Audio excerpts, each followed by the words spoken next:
तब हो जाएगा अच्छा। मेरे बच्चे, तुम्हें पता है, यदि बिना परिश्रम के कुछ भी प्राप्त हो तो वह श्रम करने वाले को श्रम करने में रुकावट पैदा करता है। फिर श्रम करने वाले में आलस उत्पन्न हो जाता है।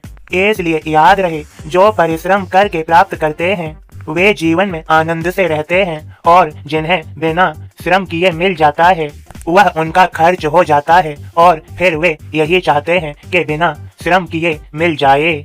लेकिन जो परिश्रम करता है वह अपने श्रम पर ध्यान रखता है। वह जानता है कि बिना परिश्रम के लिया गया कुछ भी मुझे आलसी बनाएगा, और आलस ही व्यक्ति को सफल होने में रुकावट लाती है।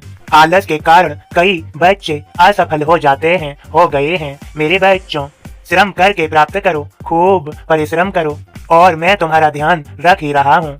यदि कोई कुछ उपहार देता है तो भी तुम आलसी मत बनो, फिर भी श्रम करो, और श्रम करके अपने आप को और आगे तक, सफलता तक लेकर जाओ।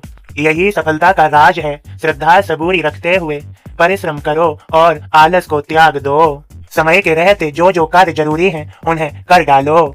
मेरे सभी बच्चों, एक बार अगर समय निकल गया फिर कार्य करने का कोई महत्व नहीं रहता। जैसे मैं तुम्हें समझाई देता हूँ, शिष्य को पढ़ाई पहले करने की जरूरत होती है, परीक्षा से पहले पूरी तैयारी करने की जरूरत होती है। मेरे बच्चे, जैसे परीक्षा आ गई, अब एकदम से पढ़ो तो फिर कैसे उच्च सफलता पाओगे। इसलिए तैयारी पहले से होती है। अपने लक्ष्य को पहले से तय करो और उस पर अपना पूरा ध्यान केंद्रित करो, और उसकी तैयारी में स्वयं को लगा दो, जुट जाओ। सफल हो ही जाओगे। सफलता फिर किसी ने नहीं रोकी। मैं तुम्हारे साथ हूँ। मेरा तुम्हें सभी को आशीर्वाद है।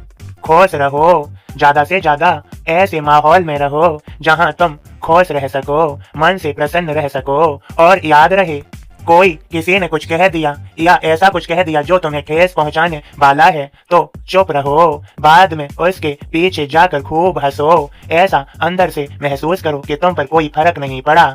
जिसने ठेस पहुंचाने की कोशिश की उससे तुम पर कोई प्रभाव पड़ा ही नहीं। तुम तो अंदर से खुश होते हो, निराश थोड़ी होते हो। मेरे बच्चे, तुमने समझ तो लिया ही है। मेरी तुम्हें सभी को कृपा भरा आशीर्वाद। खूब खुश रहो। और होली आ रही है। होली की तुम्हें सभी को ढेर सारी शुभकामनाएं। खूब अच्छे से शांत प्रिय बन के, शांत दूत बन के रहो।